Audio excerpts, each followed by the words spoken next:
Hey there, and welcome to Unit 2, Biological Basis of Behavior in Advanced Placement Psychology with me, Miss Baines, your teacher, and my not-so-little lazy pupil over there that you might hear snoring, Lulu. She's snoring away. As you know, this is where I will tell you all about the exact content that you need to know in order to do well in this course and to get a 5 on the AP exam. So go ahead and grab your colored flared markers, grab a comfy seat, and don't forget to grab those that ever so important binder notes called Unit 2, Video 1, Biological Basis of Behavior in Psychology. I'll see you on the other side. Okay, so welcome back. Our learning targets for this one are all about the neuron. But it's not just understanding the parts of the neuron. It's also understanding how the neurons actually are connected and talk to each other, which is formally known as the neural firing process. So let's go ahead and get right into all things neuron. The very first thing that you'll have to do is memorize the parts of a neuron. Actually, the very first thing that you should know is what the heck exactly is a neuron. Well, quite simply, a neuron is just a special type of nerve. It's just a nerve, that's all.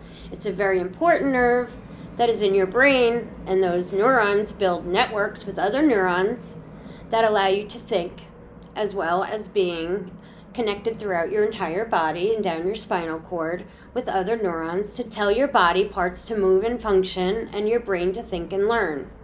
And that's pretty much it. So let's go ahead and get right into all things neurons. The very first thing that you'll have to memorize and understand are the parts of a neuron.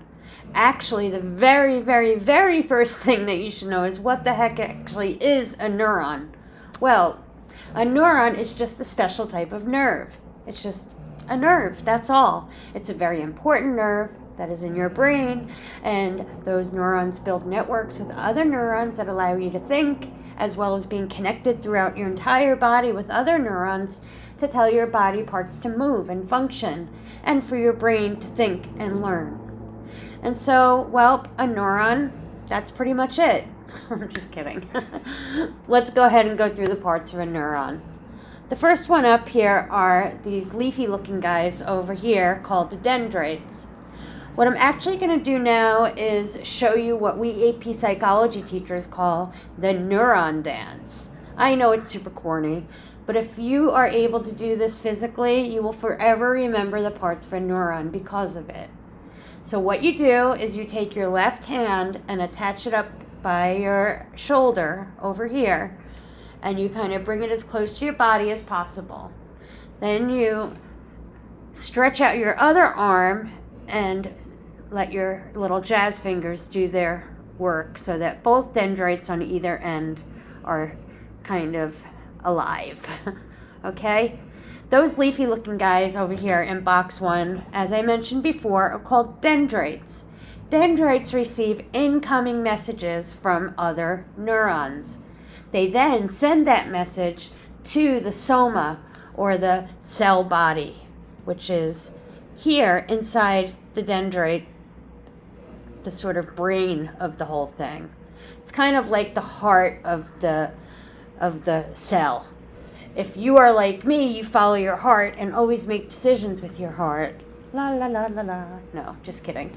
Let's also say that the nucleus is the brain of the cell, and that you make logical decisions and lead with your brain, not your heart. So, a neuron, whether or not it's going to fire a message along the longest part of the neuron, is this piece down here called the axon. That's a spinal looking thing where the longest part of the message carries the electrical message the length of it. The nucleus also makes a decision whether or not to fire the neuron. I mean, give it that electrical charge and give it that message that will travel along the length of the axon. Now, there are kind of some parts on the axon that are really important as well. Imagine that you have one of those foam noodles for the pool in the summertime, and you know the ones that you could like blow water through the middle or like sit on it and float. Well, imagine you cut that noodle into 10 or 12 smaller little short fat noodles, let's say like rigatoni noodles. And now you have pieces that go around a pole. If you were to slide the pole through it, it would look like separate little rigatonis on a pole. Okay? So another way to imagine it would be those sweatbands that people used to wear in the 90s when they would work out, and the sweatband, like Olivia Newton-John in Let's Get Physical, or Michael Cera in Juno when he was running track. Okay, imagine you have the sweatbands running up your arm, and there are spaces in between each of the little rigatonis or sweatbands. They're going down your arm, right? Well, these rigatonis or sweatbands, they're called myelin sheath. Myelin sheath are in box number 4 on your handout. They look like little sausage links almost on your screen.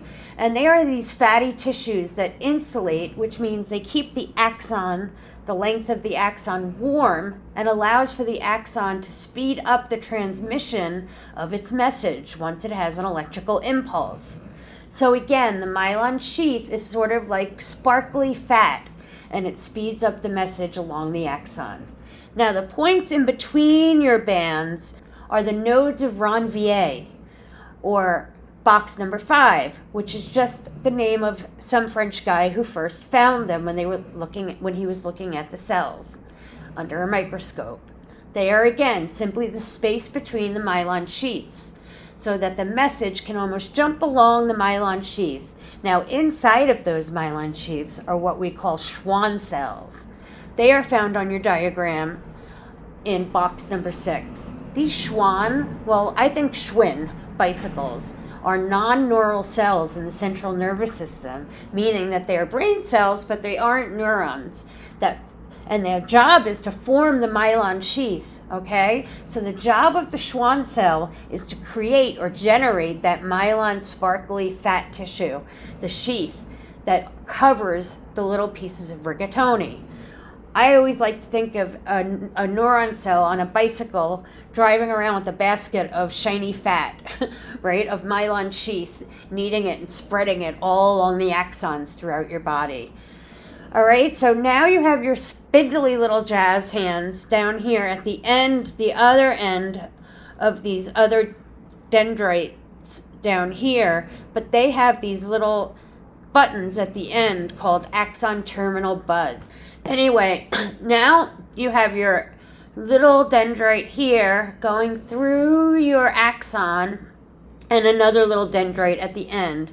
These little buttons at my fingertips are like the fingernails. The octopus has these tentacles or arms with those little suction cups on the tips of each of their fingers and all down the length of their different all over their tentacles. Fun fact, by the way, I used to be a lover of grilled octopus. I love Mediterranean, Middle Eastern food. And there's a lot of new research that shows that they have mastery over every one of those little suction cups. In other words, they quite possibly have multiple consciousnesses in each one of their arms, each one of their 8 arms, and then more little mini consciousness in the hundreds of tiny or large suctions. It makes me think sometimes that we humans are so limited with our puny, tiny, little 2-hemisphered brains. Suffice it to say, I no longer eat octopus. I find them now to be, kind of magical. Anyway, these here suctions seen in box number 5 are the end points of the neurons, or the nerve endings, and they release what we call neurotransmitters into the synapse of the next neuron. The synapse is the space in between the neuron and the next neuron as the 2 dendrites are trying to suck together. But let's just move on to the next neuron. Okay, so again, an axon or the terminal buds are the ends or the nerve endings inside those little dendrite fingers there. They send the message on to the next neuron. So if we do our entire dance, it goes from here, through our arm, out there, reaching almost for another dendrite for the next neuron, and so on and so on and so on. I encourage you to practice this neuron dance with your friends and family, explaining each piece of the body part that stands for something within the neuron so that you can remember and recall the neuron dance. Okay, homeostasis is whenever a neuron is not polarized and it's striving hard to get back to it, right? It yearns in between its electrical pulses. It yearns to have this rest period. Action potential is simply the nerve impulse. It's just an electrical pulse or message that travels the length of the axon. So action potential actually goes down the axon. It's not in the dendrites or the nucleus. Remember, the nucleus decides whether or not it's going to fire. When it does fire, the action potential goes down the axon, right? The action potential is the nerve impulse. That's how neurons communicate with each other. Okay, so let's say they aren't communicating at all with each other, meaning one neuron is not being used, which is actually true. There's a neuron in your brain somewhere that is not being used right now. There are many of them actually, but for every one that is resting, there are others that are transmitting. The ones that are working and resting are in fact in a state of what we call resting potential. It's resting potential, ready to fire again in a few seconds, which is quite simply when a neuron is not firing another. It has a negative charge because neurons don't just float around in your body, you know, they have chemical components to them also, which is what we call brain chemistry, right? And this picture here is like the axon of a neuron. If you notice, it's like that tube there that looks like a giant negative sign. That's how I would like you to try to understand our resting potential when it's not firing. It's just like a giant negative sign sitting there. That's the cell. Look at that. It's just like my arm when it's stretched out for the neuron dance. Just like the long axon, one big negative, a giant negative sign. And conveniently enough, it has a negative charge with mostly potassium ions inside of the cell and mostly sodium, Na, cells on the outside, okay? Potassium is K, and for this, potassium is K. For this, I want you to remember kangaroo. K for kangaroo, eating a bunch of bananas, because bananas are high in potassium, and it's hence the K symbol on the periodic table of elements in chemistry. On the inside, the sodium, being the Na, is like, nah, no salt on my bananas. Haha, get it? Banana ends with Na. Anyway, you may laugh at my mnemonic devices, but I guarantee you someday you will be thinking about kangaroos and salty bananas when you get a test question about this. And you'll think back and remember that the sodium on the outside has a positive charge, and even though the potassium on the inside of the cell has a positive charge, it's in a negative atmosphere inside the cell, where the outside of the cell has a positive charge, right? So the potassium, even though it likes to hang out in negativity, the sodium likes to be on the outside with all the positivity. They're like magnets, right? If you want the magnets to stick or pull together, you need two different polarized ends. So there's a north pole and a south pole, right? They're like giant magnets that are pushing away from each other, allowing for a globe to be circular, and therefore for gravity to keep us magnetized or stuck to the earth. Without that gravitational pull of polar opposites, we'd float away. In brain chemistry, it's the same thing. I believe that the north and south poles, are pushing away from each other because it's the same charge and they don't like each other. Opposites attract, right? And that's the way it is in a neuron. With the sodium and the potassium, they're pushing away at each other during resting potential, and therefore the neuron is polarized again. I'll say it again. With resting potential, it's a polarized situation. Sodium is positively charged on the outside positive place.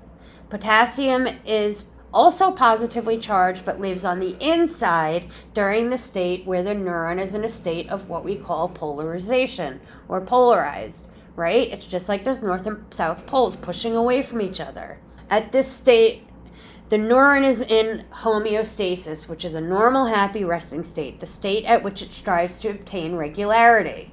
So when the nucleus decides to fire, it fires straight down the axon. See that? I'll do it again. The nerve impulse, the electrical pulse or message, shoots straight down the length of the axon. The strength of the power of the message, I want to make sort of an unpleasant or kind of crude analogy for you. I want you to think about a toilet, of all things, right? There's an all or nothing principle. When the nucleus decides to fire, when a neuron gets an electrical impulse, it fires down the axon completely, all the way or not at all. Likewise, it maintains the same intensity all the way down throughout the strength and the power of the message and the length of the entire axon. Now, I want to make a sort of, what I would encourage you to do now in your notes is jot this down with what you know about the neuron so far. So maybe you have a younger sibling or a family member around that you could talk about this with, and jot down in your notes what you think neuron firing has to do with flushing a toilet. The question again tomorrow is to repeat back to me, how is a neuron firing similar to flushing a toilet? Okay? So, I'm about to give you some more information that would apply here. So let's say that the neuron fires and action potential starts going down, down, down the length of the negatively charged cell. As the Na, as the sodium goes in, the doors open up and it allows the potassium to escape. As the Na, the sodium comes in, the K, or potassium, sneaks out. Okay? The next one pushes down in a straight line, down the axon, down the whole negative axon of the cell, the entire length of the cell. And these little doors flip open for each time, and they let out the potassium as they let in the sodium. The potassium's negative energy, right, the ions want to get the heck out of it.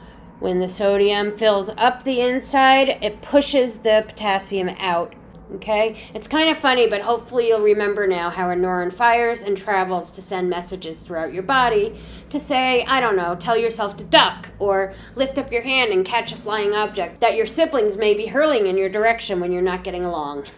Alrighty, so we've got some really specific stuff now that we need to focus in on about this action potential, because it's super important that you know it. It might feel a little repetitive, but I think it's important enough to say again and to kind of zoom in on it. So let's zoom in on the area of the axon. Remember that long negatively charged arm over here that's shaped like a negative sign. Okay, let's hone in on that. So this kind of gray cylinder here, the axon, and this little boxes over here is a gate, okay? These boxes are little gates that flip open. The sodium channels open up, and these orange stimulus arrives in the form of an electrical pulse, and these little sodium want to get into the negatively charged cell.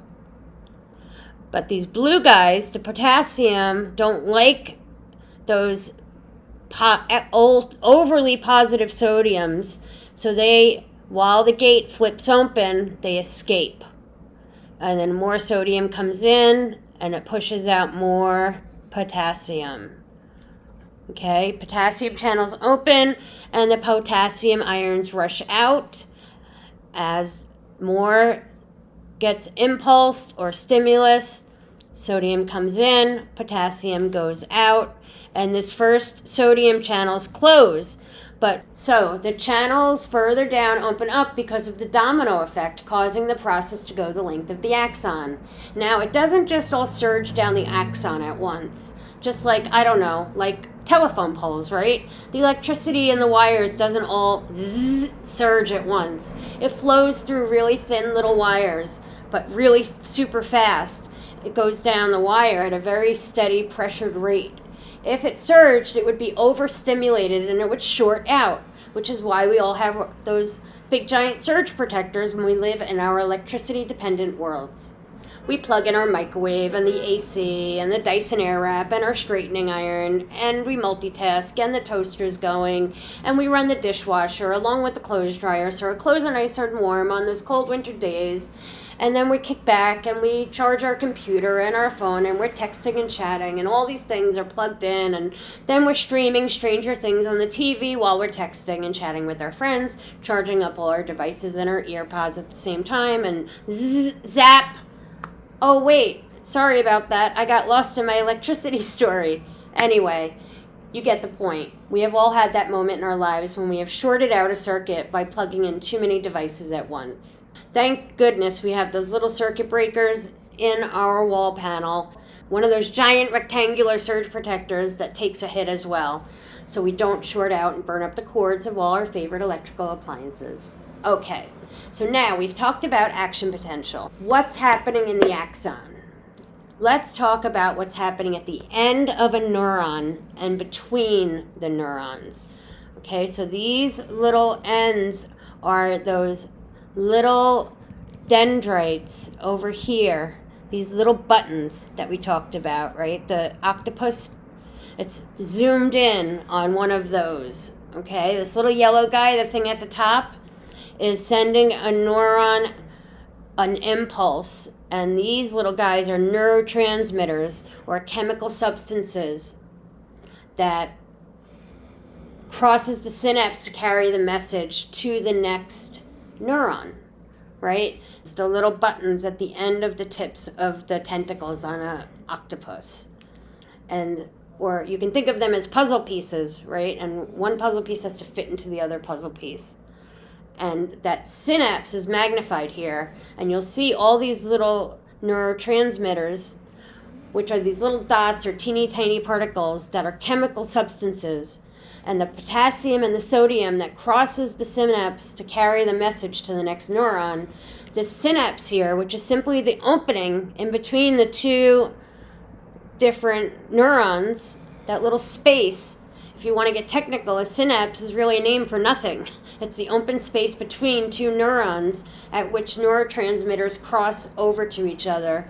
And really what you see is this one down here receiving the neurotransmitters from the other one. So the dendrite of the next neuron would have these like little grooves, which are the receptor sites that fit perfectly into the little buttons and are exactly the dendrite tips or buttons or suctions that look to attach when the neural firing is working exactly as it should be. Those little specific points on the dendrites of a neuron that receives the specific types of neurotransmitters, so that the neurotransmitter has a specific receptor site on each of its neurons that fit together perfectly like the pieces of a puzzle. It fits so precisely to its next puzzle piece that it's like a miracle every time it happens. So it's important to note that the synapse is simply the gap or the open space between two neurons. And therefore, in and of itself, it's not a process. It's not even part of the firing process of the neuron, which makes it kind of tricky to visualize. There are also different types of neurotransmitters that we need to go over, and it's really important stuff for us to understand, especially as we move forward in the biological basis unit. You've got to note each one of these almost microscopic terms. The first one up is called acetylcholine. Acetylcholine's primary role is for muscle contraction.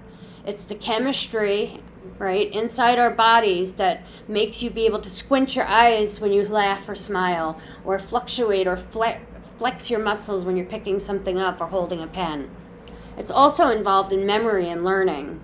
Now, there are some associated disorders with each one of these. A little too much acetylcholine is when we have Alzheimer's disease. Then we have dopamine, which is next, right? Dopamine is involved in movement and thought processes, but I've bolded one here too that's really important over here, and that's serotonin. That's our naturally existing reward sensation. So in other words, every time you eat your favorite meal, or every time you score a goal in your game, or win a game, or beat your brother at that video game, or when your friends and you play a board game and you get excited because you're winning at Jeopardy, or even, I don't know, when you find out that that boy or girl that you've had your eye on the entire school year also has their eye on you too. In fact, when it comes to love, when we are in the beginning stages of falling in love, you get a literal rush of dopamine naturally occurring every time you see or talk to your love object. Even if you get a text from someone that you're attracted to, it's not like some feeling that's corny inside of you. It's biological. It's your own brain's way of giving pleasure and joy, and you feel a hit of that reward sensation. When you don't have enough dopamine, it's a disease we call Parkinson's. Parkinson's disease is awful because it controls the amount of pain that's inside a person, and you're not getting the pleasure of the dopamine coating the pain. Then we have schizophrenia, which is when people have too much dopamine, and don't mistake that with schizophrenia people feeling pleasure all day, every day. It's way more complicated than that. There are also a lot of things that are very much involved with these things, with addiction. Not just of drugs and alcohol, but all addictions, even gambling and things like that, because it's about a reward system. Another neurotransmitter type, the primary roles are connected to our emotional states. Our moods, our sleep cycles, our sleep patterns. If you have a little too serotonin, you're clinically or chemically depressed. Norepinephrine is another neurotransmitter which is involved in physical arousal. This is actually the technical term for what we call an adrenaline rush.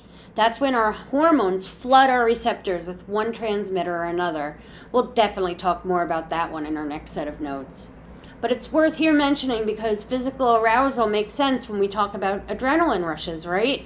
Please note that adrenaline is not a neurotransmitter. It's a hormone, which we'll talk about when we discuss the endocrine system, which is our glands, such as the pituitary and the thyroid glands, which have a lot to do with mood regulation and things like that. It has a lot to do with regulating our moods and such things like learning and memory. For example, if you have too little norepinephrine, it's involved in a clinical depression as well as having a high level of stress and anxiety. GABA, G-A-B-A, or gamma aminobutyric acid. GABA is an amino acid that works to inhibit brain activity. Okay?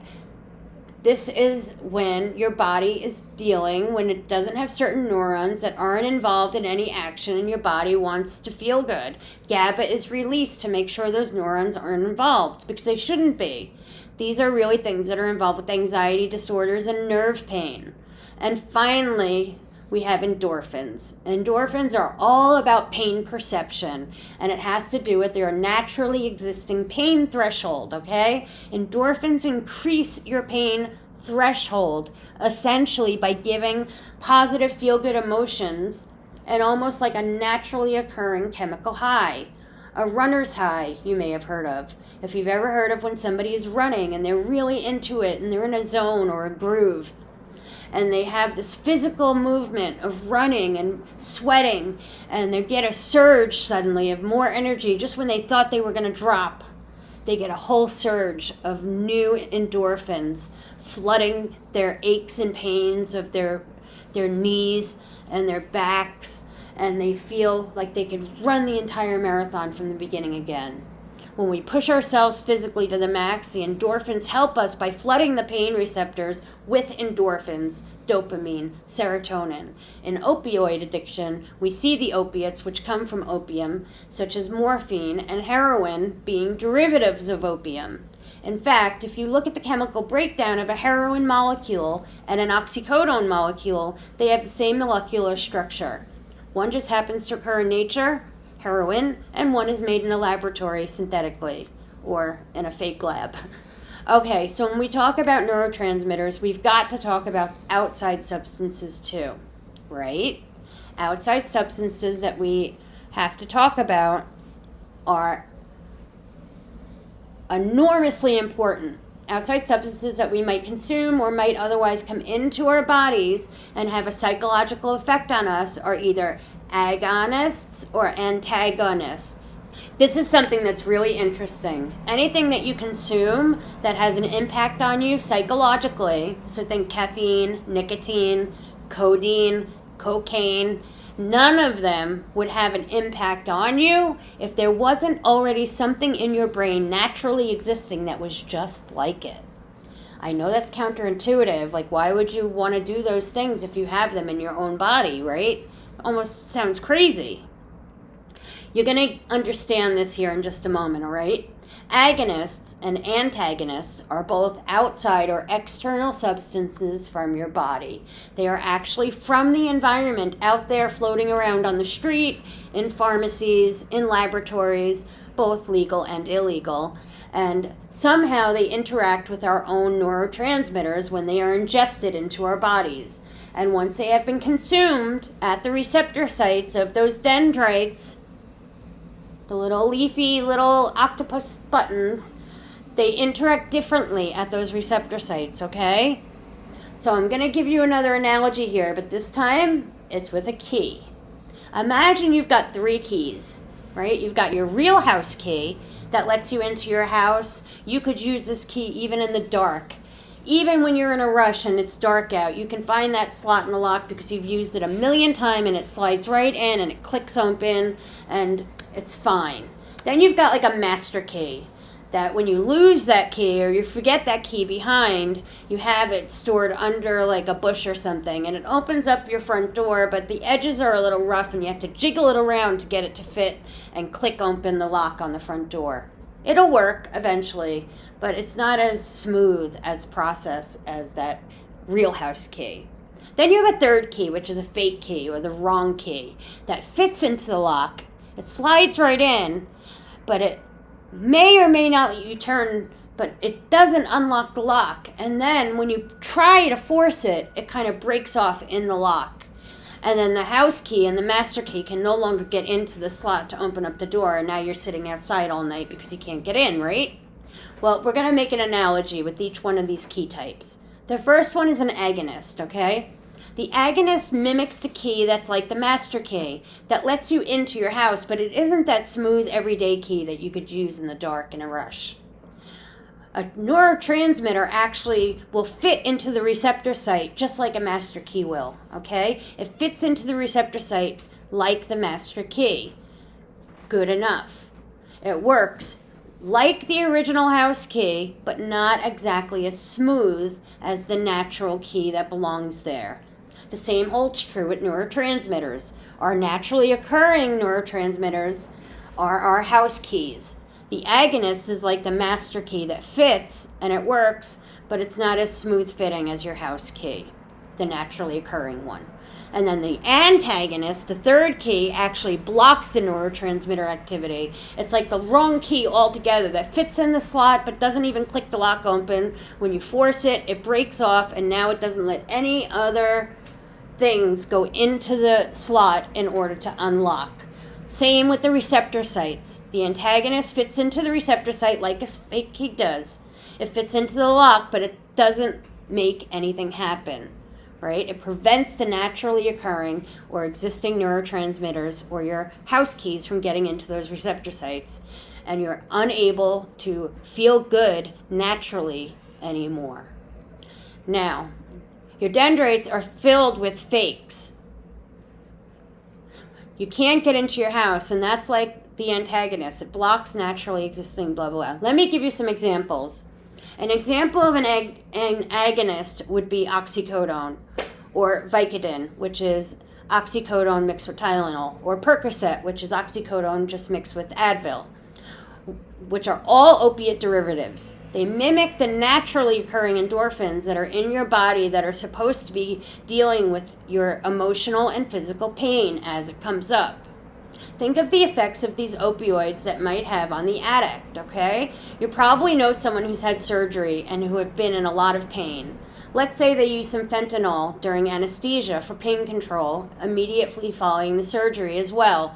which, by the way, is 100 to 1,000 times stronger than the oxycodone, depending on the type of fentanyl used, milligram for milligram, right? So how does that make sense given the role of endorphins? Well, endorphins are, if you've ever seen that movie, Legally Blonde, there's a scene in which they discuss how people who exercise super hard speak of getting that rush of endorphins. Endorphins make people happy and feel good physically when they work out, right? And so the Reese Witherspoon character, who's now an attorney, argues that her client, who is up for murdering her husband, was working out so hard during that time in her life, and she was getting all those natural endorphin rushes, and she stated to the jury how happy people who are jacked up on their own endorphins would never, ever want to kill somebody, right? Happy people don't kill their husbands. Well, actually, she is kind of wrong. They do, because it is not just what makes you happy. Yes, it's a positive emotion, that's true, but it's actually more about the pain threshold. So morphine allows you not to feel the pain because that's what endorphins do. They mask, they're antagonists, they mask the pain. They fill the receptor sites with something fake. All right, let's talk about another antagonist. It's called botulism. Have you ever been told not to buy a can of anything if the can is dented at the supermarket? If you haven't heard of this, then, well, you shouldn't buy it. You should not buy dented cans because the guy that works there, or maybe another customer, I don't know, at the Stop and Shop or Trader Joe's or whatever, drops a can and gets the dented can and puts it back up on the shelf, and you go and you buy it, you don't notice it's dented, but now it's sitting in your closet for weeks or months even, and you don't know that it's dangerous because it may have made a tiny hairline crack and air could have gotten in through the metal crack, and whatever is inside is now exposed, and botulism is formed, acts as a vacuum. Botulism multiplies very quickly, and if you consume live botulism, it paralyzes your digestive tract and kills you, okay? Well, here's the thing. Botox is a strain of dead botulism. So when we put Botox, inject it into a woman's face, it freezes the face by paralyzing the nerve endings, making sure that you don't squint anymore, which stops the wrinkles from forming. So Botox and botulism actually block the muscles from contracting that allow us to either frown or smile. They're an antagonist to the acetylcholine. Think of the role that acetylcholine does. What does it do? Take a look back in your notes. Acetylcholine makes us able to contract and release our muscles. What muscles contract in our bodies? Everything from our face when we chew to holding a pen to speaking. Just like it allows you to say, wrap your fist around a pen to write. Whatever physical activity or task that you do, we need our muscles to contract and release because it allows us to move our body parts in various ways. Let's take muscles, right? If it blocks acetylcholine, which our cells need to function, you can't use those muscles anymore, right? That makes sense.